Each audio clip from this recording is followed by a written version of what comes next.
Sinuspindi na ni Pangulong Bongbong Marcos ang excise tax, pero para lang sa LPG at kerosene. Wala pang anunsyo kung ipatutupad din ito sa diesel at gasolina dahil marami pa umanong kailangang isaalang-alang. Sa gitna niya, nag-jumping jack at jogging pa ang Pangulo para muling igiit na mabuti ang kalusugan, sabay hamon sa mga nagsasabing may sakit siya.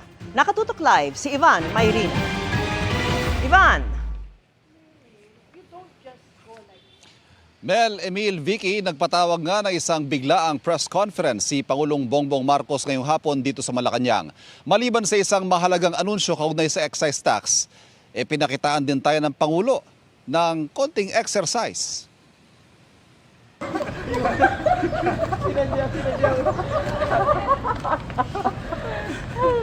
Nag-jumping jacks pa ang Pangulo ilang sandali bago pumasok sa briefing room para sa ipinatawag niyang biglaang press conference sa Malacanang.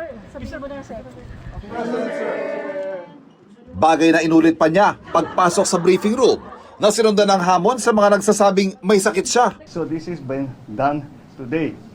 And I challenge anyone who are saying that I am sick, that they come and exercise with me. We will see who is stronger. You come to the gym with me. Tingnan natin kung sino mas malakas magbuhat ng weight. Yung mga taong yan na nagsabi sa inyo na may sakit ako, na baldado na ako, ha? Ngayon alam ninyo, puro sinungaling ng mga yan. Kaya't lahat ng sasabihin ng mga yan, kasinungalingan. Kaya't huwag nyo nang paniwalaan kung sino man yung mga yun.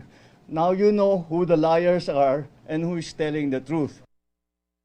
Ginawa ito ng Pangulo kasunod ang pagkalat ng mga post sa social media nitong nakaraang linggo na may malubha siyang sakit. Katunayan matapos daw magkaroon ng diverticulitis nitong Enero, tuloy-tuloy na raw ang pagbuti ng kanyang kalusugan at hindi na raw muling na-ospital mula noon. Tuloy-tuloy na rin daw ang kanyang exercise pero may iniinom lang na maintenance. I have, two. One for gout, which is lopurinol. Mga nasa lahi namin mga Ilocano, magka-gout eh. And the other is for high blood pressure, for hypertension.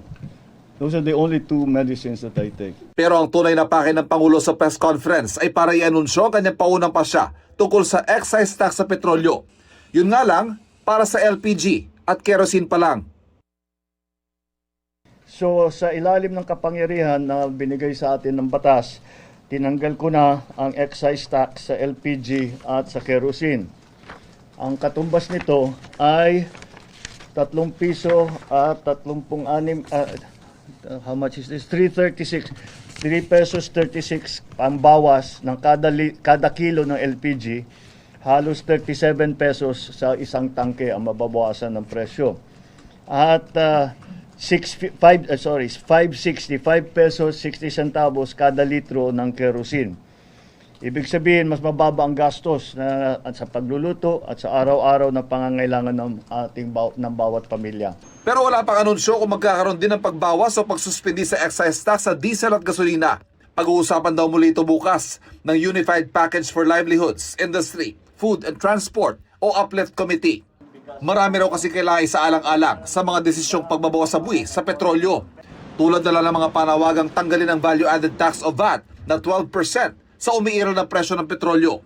Lahat daw ng mga ito, masusing pinag-aaralan.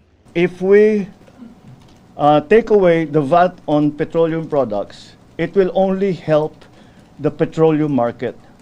What we need is funding to help the entire society. Hindi pwedeng yun lang, titignan lang natin is the petroleum. Kasi sinasabi ng mga tao, bakit puro transport workers lang ang tinutulungan nyo? Paano kami? Bakit the other? We also have to take care of the other sectors. So with the additional funding that we will get from the VAT collections, yun ang gagamitin ngayon natin to provide. That fund will not exist if we remove the VAT on petroleum products alone.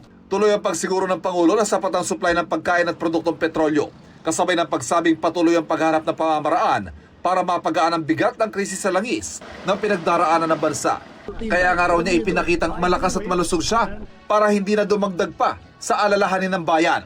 At kasunod niyan, nag-jogging pa ang Pangulo, papasok sa kanyang opisina.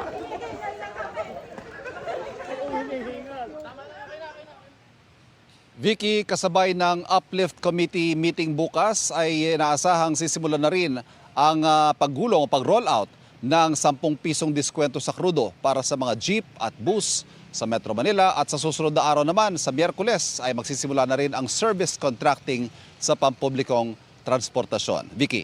Question, Ivan.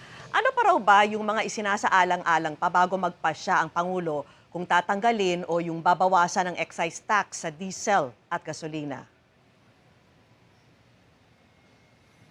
Vicky, kanina lamang may nakausap tayong source na umuupo dyan sa mga pagpupulong ng Uplift Committee na yan. At ang bottom line ika nga niya ay yung revenue impact. Kung ano magiging epekto ng pagbabawas sa anumang buwis, excise man yan o VAT, sa koleksyon ng gobyerno. Dahil ngayong mga panahon na ito, higit na kailangan ng gobyerno ang pondo, pero anumang pababawas sa buwis ay kabawasan niya sa pondo na ginagamit naman ng pamahalaan para tulungan ang mga sektor na pinakaapektado ng nangyayaring krisis na ito. Ang sabi niya rin, meron na raw desisyon ang Pangulo, ang pinag-uusapan na lamang ay yung aktwal na mga numero. Dahil kailangan daw na pag-aralan pa ng, kumbaga, one last look, ika nga, para pag-aralan yung huling mga numero na ipipresenta ng Pangulo sa bayan.